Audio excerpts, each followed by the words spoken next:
Have you ever stopped to ask yourself the most dangerous question a modern gardener can ask, which is simply asking why your grandfather grew tomatoes the size of softballs without spending a single dime at a garden center?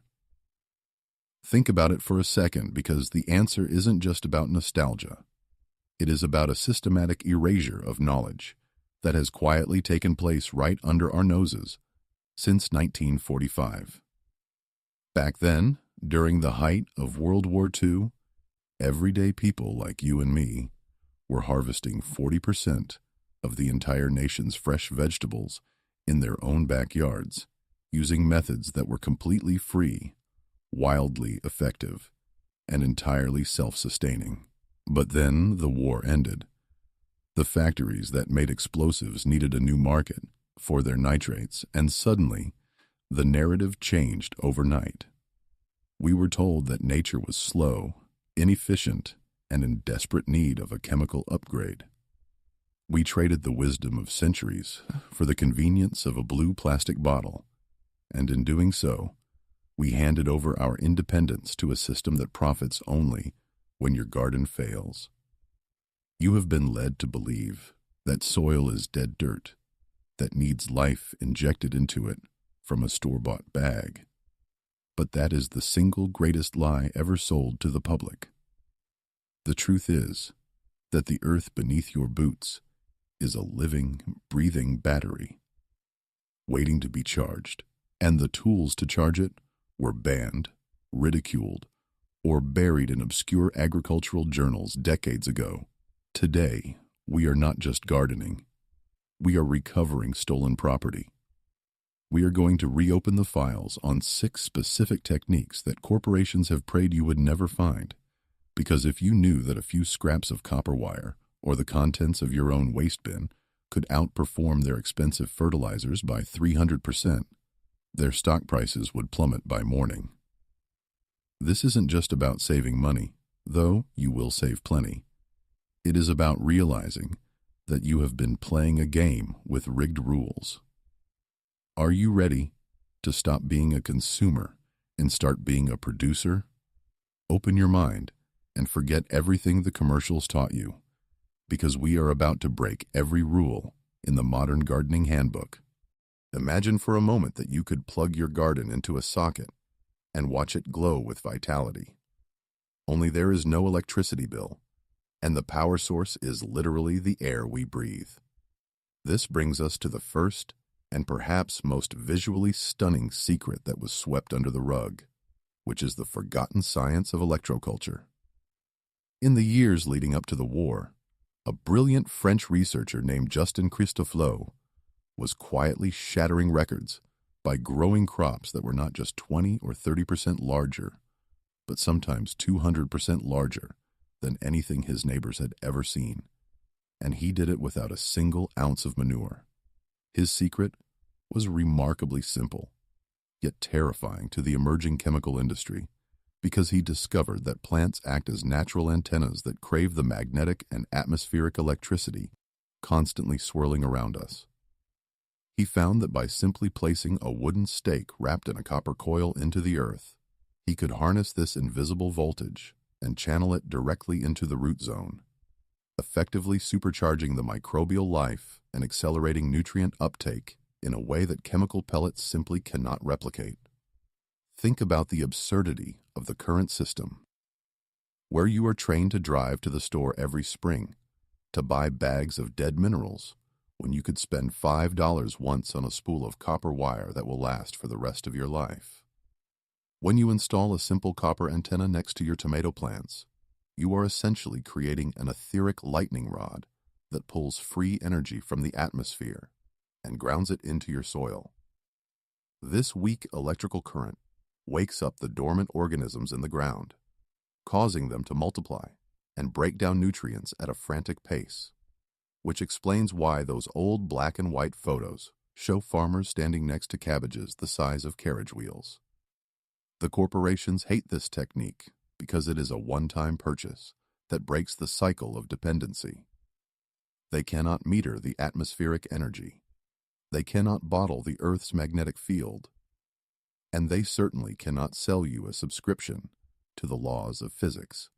You have to ask yourself, why this technology, which was featured in popular science magazines and endorsed by governments in the early 20th century, suddenly vanished from the public conversation the moment the war ended?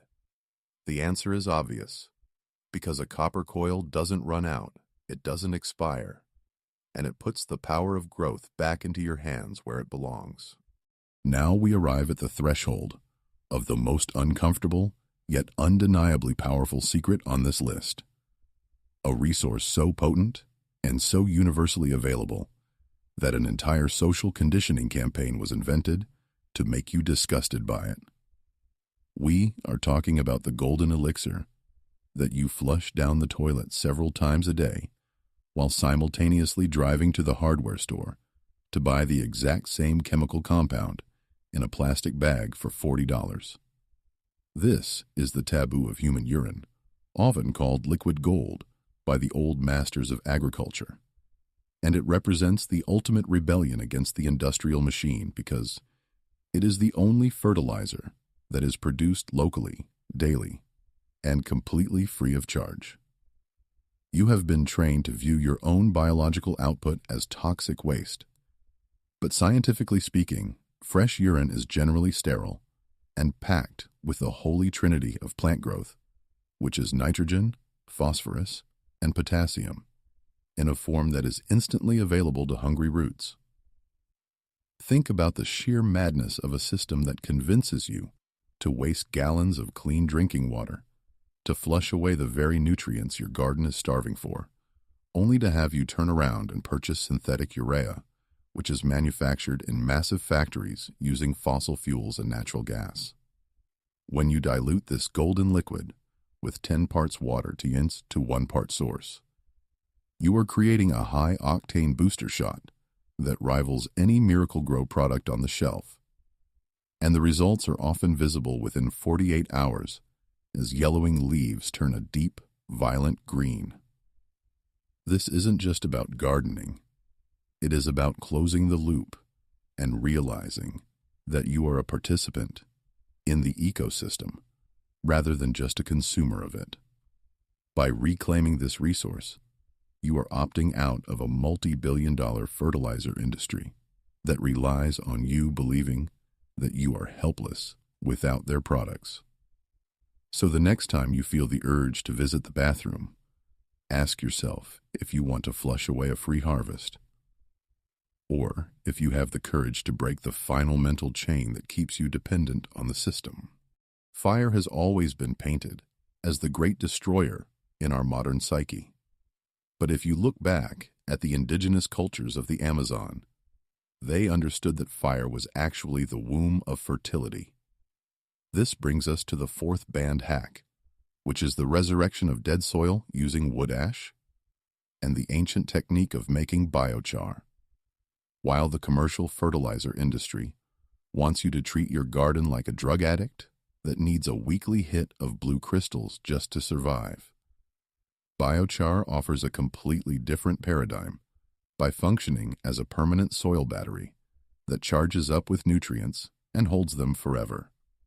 When you burn organic waste down to a carbon-rich skeleton, you aren't just making a mess. You are creating a microscopic coral reef that houses billions of beneficial microbes and locks moisture into the ground so effectively that you can practically stop watering. The difference between synthetic fertilizers and biochar is the difference between a sugar rush and a solid meal, because those chemical pellets are water-soluble, which means they dissolve and wash away with the first heavy rain, forcing you to go back and buy more. Biochar, on the other hand, persists in the soil for hundreds, if not thousands of years, constantly absorbing excess nutrients and releasing them exactly when the plants ask for them, creating a level of stability that makes the fluctuating stock market of chemical agriculture look ridiculous.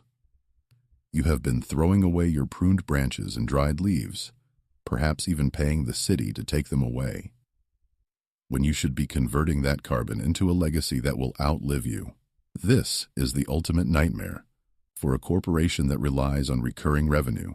Because how do you sell a product to a farmer who has already built a soil system that feeds itself? By reclaiming the art of the controlled burn, you are building a sanctuary for life that breaks the cycle of consumption and turns your garden into a fortress against drought and starvation. Let's look at the map and realize that 70% of our planet is covered in a substance that is chemically almost identical to human blood. Yet we have been terrified into believing it is poison for our plants.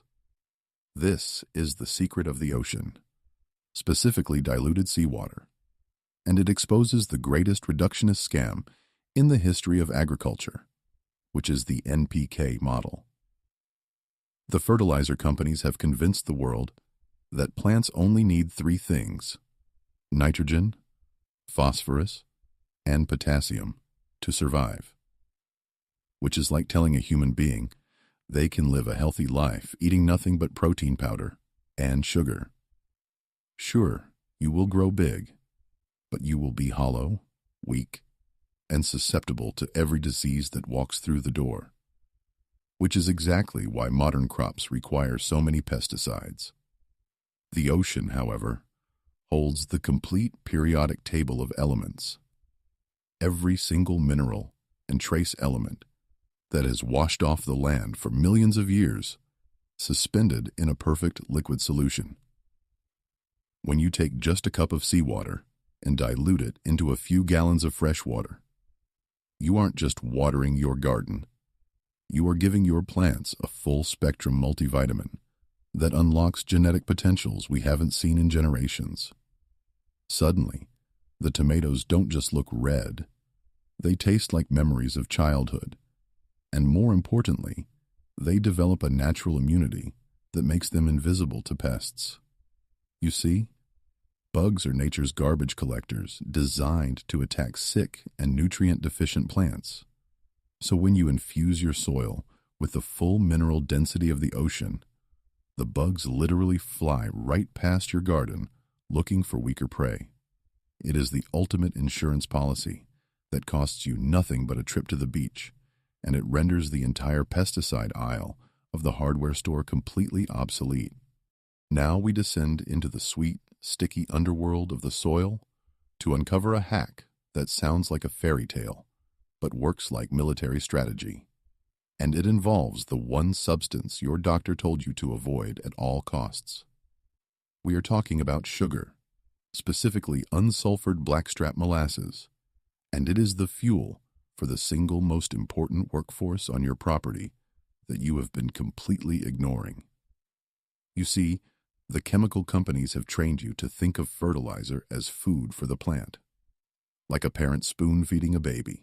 But nature doesn't work that way because plants are actually the commanders of a vast underground army of bacteria and fungi. When you pour a simple solution of molasses and water into your soil, you aren't feeding the roots directly. You are ringing the dinner bell for billions of dormant microbes that are starving for carbon energy. It is like injecting pure adrenaline into the ecosystem, causing a population explosion of beneficial bacteria that wake up and immediately start tearing apart organic matter, unlocking nutrients, and fixing nitrogen from the air faster than any synthetic pellet ever could. This is where the conspiracy of manual labor falls apart, because we have been taught that gardening requires back-breaking tilling to loosen the soil, but that is a lie designed to sell rototillers and plow attachments. When you feed the soil biology with complex sugars, the microbes do the tilling for you by gluing soil particles together into aggregates that allow air and water to penetrate deep into the earth without you lifting a finger. You are essentially hiring a microscopic construction crew that works 24 hours a day for the price of a jar of molasses, while your neighbors are out there sweating and destroying their soil structure with heavy machinery. By understanding that the soil is a living stomach rather than an inert sponge, you stop fighting against nature and start leveraging the ferocious power of the microbial world to grow plants that are so robust and so nutrient-dense that they make the sterile, chemical-fed vegetables at the supermarket look like plastic props. If you want to understand the ultimate irony of modern gardening, look no further than the war you are waging against weeds, because the very enemies you are trying to poison are actually the most powerful allies you will ever have. We have been conditioned to see dandelions, nettles, and purslane as intruders that steal nutrients. But have you ever noticed that they are the only plants that thrive without your help, growing through cracks in the concrete while your pampered vegetables wither in the heat? This brings us to the technique of green fermentation, or fermented plant juice, which is nothing short of alchemy, because it allows you to capture the explosive vitality of a weed and transfer it directly into your crops. The tips of fast-growing weeds are packed with natural growth hormones, auxins and gibberellins, that are chemically identical to the expensive rooting compounds and boosters sold in small plastic bottles for $20 an ounce. By simply chopping up these vigorous plant tips before the sun hits them and mixing them with a bit of sugar to extract their juices through osmotic pressure, you create a shelf-stable enzyme syrup that is literally pure life force in a jar. When you feed this back to your garden, you are creating a closed-loop system where the garden feeds itself, and you are no longer importing fertility from a factory, but cycling it from the strongest survivors on your land. The chemical companies are terrified of this knowledge because it means that the solution to your garden's problems is growing right next to the problem itself, completely free of charge. You are essentially taking the genetic blueprint of a survivor and injecting it into your tomatoes and peppers, giving them the resilience of a weed without the invasiveness. Once you realize that you can turn a bucket of pest plants into a season's worth of premium fertilizer for the cost of a bag of sugar, you will never look at a dandelion the same way again, and you will certainly never pay for a bottle of blue liquid that promises to do what nature has been doing for millions of years for free. So here we stand at the crossroads between the convenient lie and the difficult but rewarding truth. And you have to decide if you are going to continue being a customer or finally become a cultivator. We have walked through 6 forbidden doors that the agrochemical giants have spent billions trying to lock, and now the keys are rattling in your pocket. Think about the numbers, because they do not lie, even if the marketing does. By implementing just 2 or 3 of these methods, you are looking at slashing your annual gardening budget by nearly 95%, while simultaneously watching your yields climb by a conservative estimate of 40% in the first season alone. That is not just a marginal gain. That is a complete financial decoupling from a system designed to milk you dry. Furthermore, when you stop force-feeding your soil with salts and start fueling it with biology, the nutrient density of your food skyrockets, with some studies suggesting that biologically grown produce contains up to 300% more essential minerals than the hollow, water-bloated vegetables on the supermarket shelf. The gatekeepers of modern agriculture are betting on your apathy. They are banking on the hope that you are too busy or too conditioned to pick up a copper wire or save your own waste. But you have seen behind the curtain now, and you know that the soil is not a dead sponge that needs to be hooked up to a life support machine of blue crystals, but a living, breathing universe that only requires you to step out of the way and let nature do what she has been doing for 4 billion years. You can close this page and go back to the garden center to swipe your credit card, or you can step outside, grab a handful of leaves, and declare your independence once and for all. The revolution starts in your backyard right now, so stop buying, start growing, and welcome to the resistance.